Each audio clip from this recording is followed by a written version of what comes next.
I just had this idea about using coloured primers applied with a brush to combine priming with base coating as a speed painting hack. So let's try it out. It's a similar idea to that behind contrast paint. Contrast paints combine a layer paint with a runnier wash of a darker colour. This saves a little time as you're combining what usually would be two different steps, a base coat and a wash, into one step. Similarly, priming and base coating are usually separate steps. If we could combine priming with base coating, then that will become just one step and save us a little bit of time.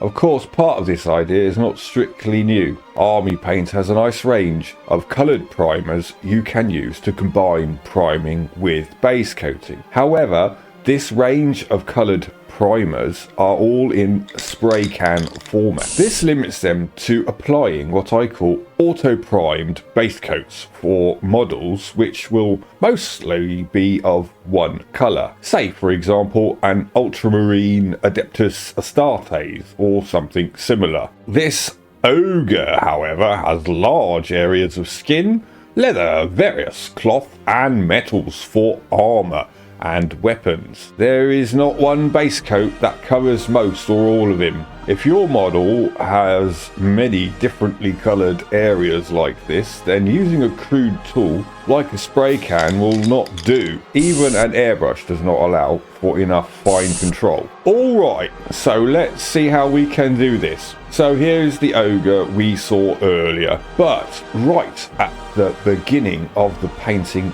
process. He has been assembled and stuck to a base and is now ready for priming. Well, I did get a little ahead of myself as I have started putting down some black primer with a brush and priming the base with brown. Still, he is mostly bare metal at this point. The black primer I have put down is to form what I am going to call the macro shade.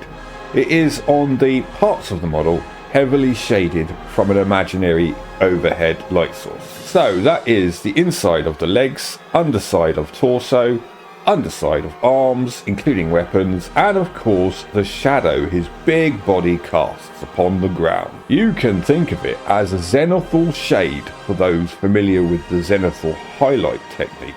The primers that I am using for this experiment are Vallejo's Surface Primers, formulated for the airbrush. They can be used with a brush just fine though, and indeed, because they are thin enough to go through an airbrush, they don't really need to be thinned as you often would do with brush paints. At this time, I think Vallejo carry the widest range of coloured primers in this bottle format, but it is still a bit short of what we might like. For example, there is no primer in a Caucasian skin tone, or gold, or purple, or bright yellow. At least not yet.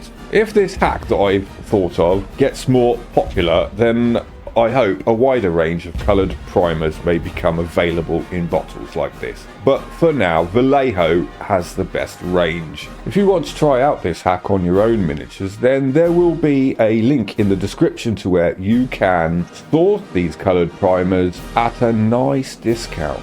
This video is not sponsored by anyone, but if you use the link in the description to purchase any of these coloured primers, then this channel will receive a small kickback at no cost to yourself. So everyone's a winner. I suppose this hack should have a snappy, catchy name. Some ideas as what to call it I have are auto priming, base priming, sticky base coating, all brush. But let me know in the comments your own suggestions and preferences. Eventually we will see which one sticks. Okay, so now that I have the macro shade primed in, now I will brush on the brown primer on everything that will be leather, skin and bronze. Later layers of regular paint will shift the hue away from brown, but these will all be colours that are fairly short shifts from brown. Remember, we do not have a huge range of colours to work with when using primers as base coat, and at this moment I do not even have all of the range that is available. On the fly, I have decided to make this skirt blue just to try out the blue primer. I also put down red primer on his trousers. I put down a metallic primer on the parts that will be steel or iron colour later. Some of the advantages of this hack are these. Number 1, as mentioned, it saves some time by effectively eliminating the priming stage. Number 2, it eliminates the need to mess around with spray cans and airbrushes.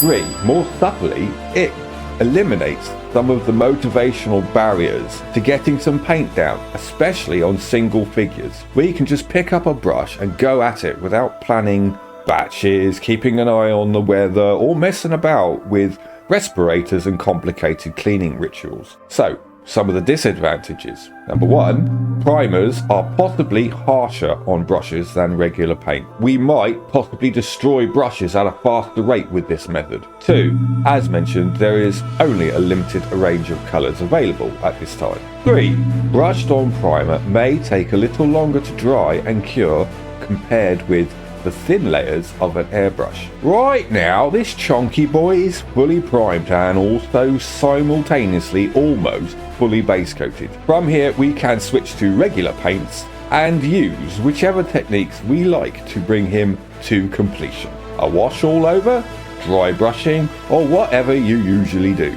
As I used a brown primer as a base coat for the leather, skin, bronze, skulls and turban, so I will have to do a bit of hue shifting to move each section closer to how I want them to finally look. In hindsight, I wonder if we could not get other colours for auto-priming a base coat by mixing a regular paint with a white or grey primer. That will have to be an experiment for another day. I did not think to try it out with this model. There we go, we have brought him to a completely decent tabletop standard. The only thing left to do is to give him a coat or two of varnish, which we could also do with a brush instead of a spray can or airbrush. I have to say I really like this way of priming.